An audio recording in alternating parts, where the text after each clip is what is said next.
So, as far as getting these types of films made, because you're busy anyways, you guys are doing other things, how do you time doing these shorts, getting, stuff like this or Papaya or something like that in your schedule, knowing that you guys are doing other stuff? Like, how do you schedule the time? I mean, I feel like you actors / everything kind of, how do you place it?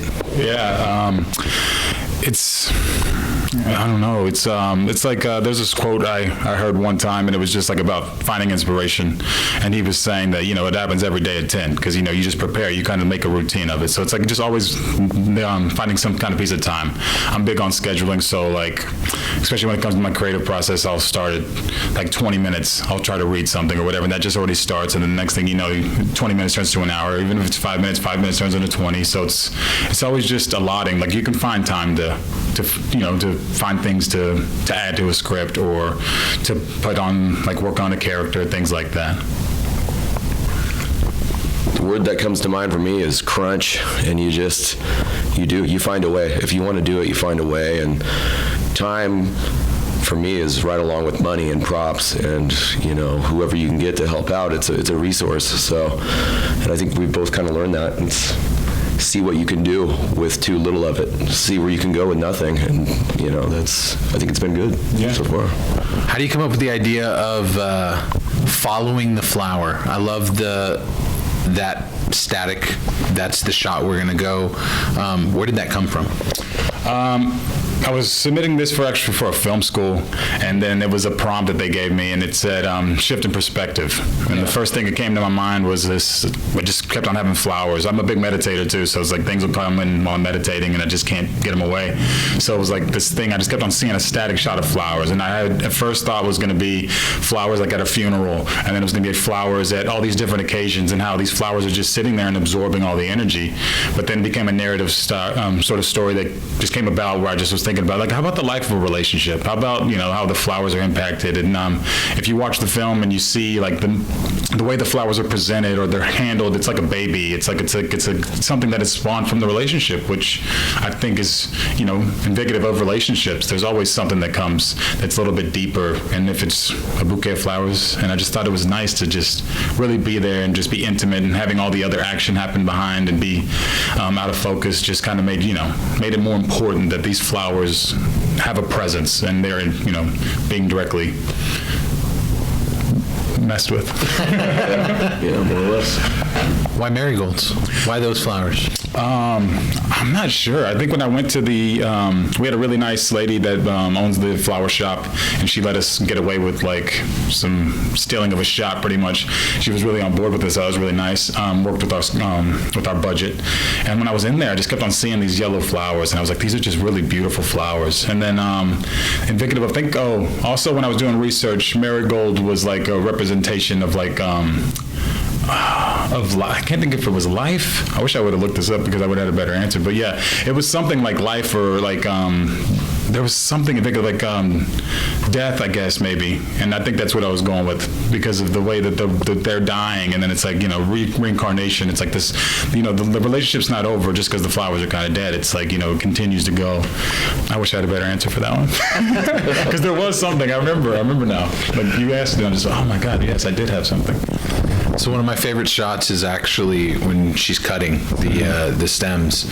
I love that it takes us away from just the static of it standing up. It gives us a little bit more of a life to the flower too, but you still keep the shot, that perspective. Where did you kind of make it more, when you made it to be more intimate, where you're going to follow this couple? Let's talk about the casting, but also about where in their relationship you were giving us, and I don't want to give away the reveal of the end, but how that can lead to these flowers maybe having a detrimental feel for anyone who gets them in their house type feel. Like, could be evil flowers, if you will. Exactly, yeah. I mean, because that's kind of what I was going with in the story in general. It's how, we're all interconnected. Like, I'm a big spiritual type of person, so I believe in energy and the transference of energy. So yeah, it could have been that way, and like, you know, cutting those stems could be releasing that. But it's also like I said, at first it was more about treating them as something. So she's like preparing them, you know, she's like putting them, getting them ready to live with them, to like, they're now in the house. It's like the cutting of the umbilical cord, if you will.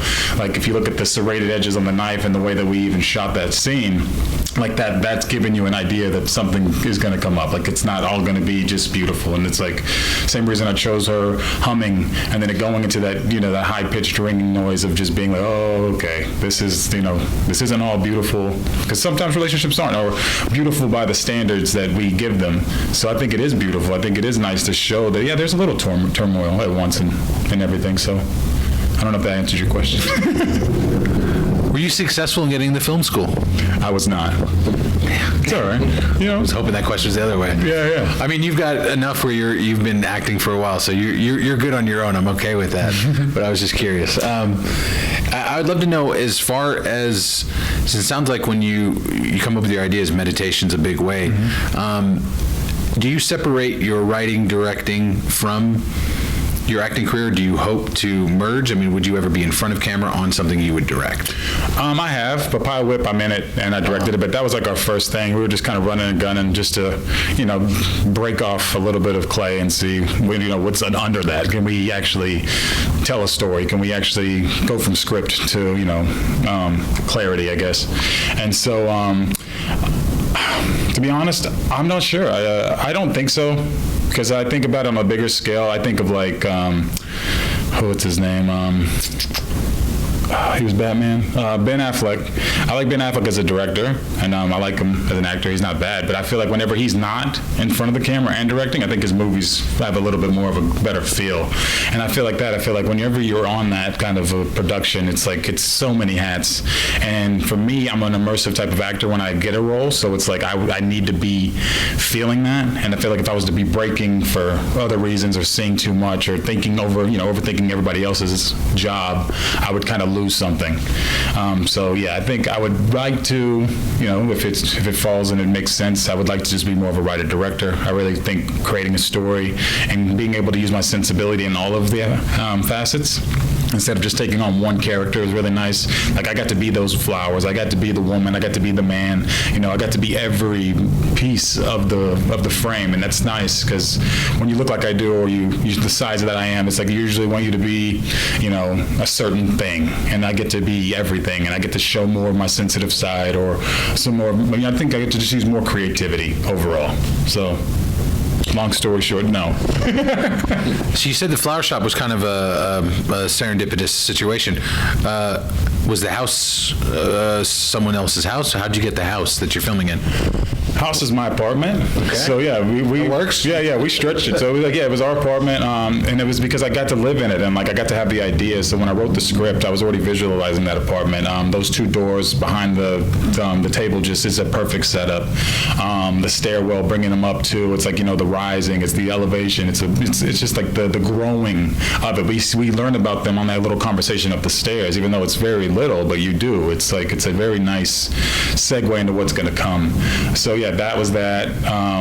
The flower shop, I pass it all the time in, you know, the Los Feliz area. And I was just like, man, this is a really nice flower shop. And I was just like, I don't want it to be in the flower shop because I like the idea of that push into. It's almost like whenever the man's looking through the glass at his baby, you know, and he's looking at the baby and he sees it and he just like zeroes in on it. So it's the same thing. Like that's the flowers.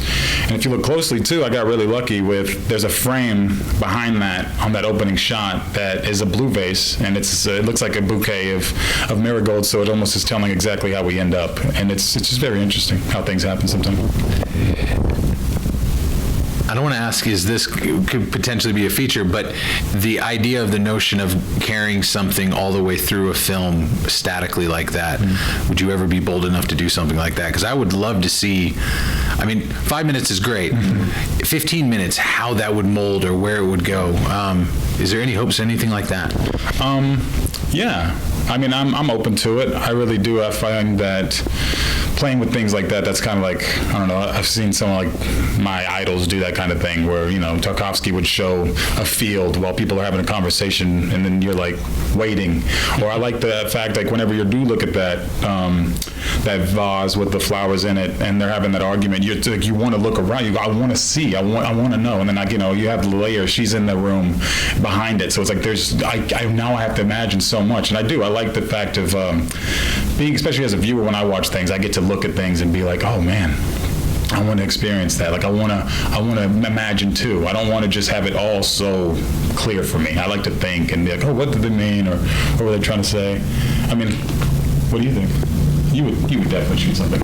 Yeah. Just straight on. Guilty. Yeah. But, yeah, I think we always do want to take stuff further. Like we always want to go longer and deeper into a narrative.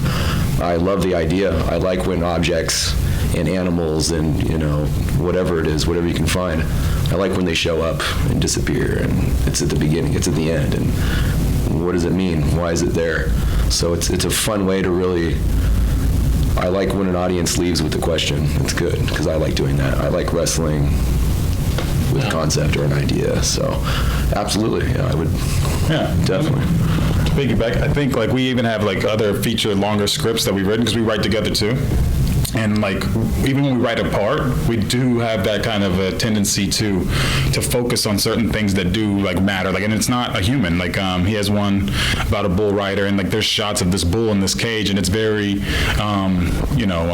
metaphoric for the lead character being in this cage himself, being a wild animal, trying to figure out what is going on.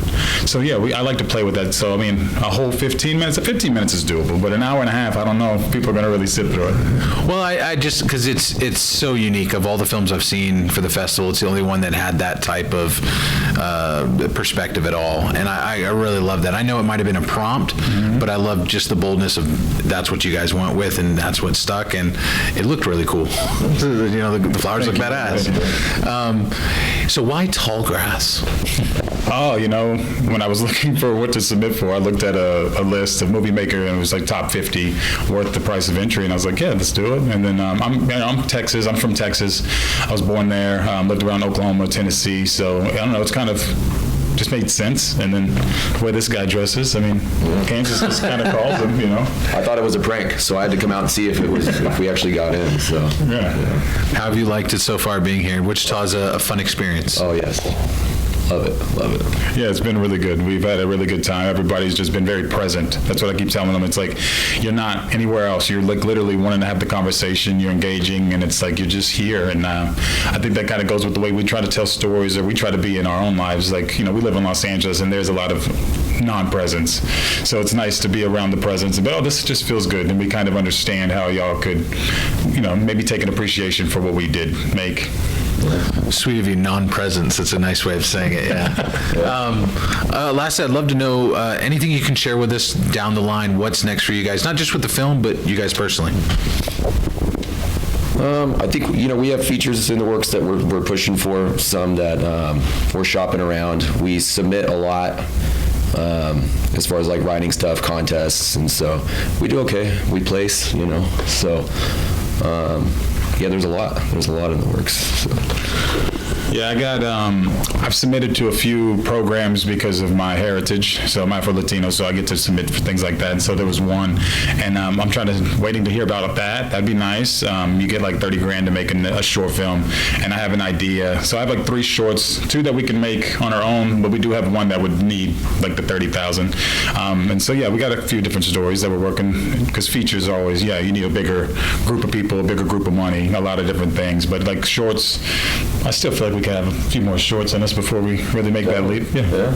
Get a little weirder. Yeah, exactly. Yeah, because I play with dreams. I like the surrealism aspect. So yeah, we have a couple of different things that we'll have, again, another... I guess we do that, because we have we have some we have things that we show that are just like why are we watching this? But there's a reason, there's a reason to it. If you guys want to keep going trippier, it's awesome. It works. Yeah, absolutely. You shoot well. You're steady shot, so it works perfect. But no, thank you guys for coming in. Thank you guys for the chat, and for the festival. It's been a pleasure to have you guys. Yeah, thank you. Thanks for having us.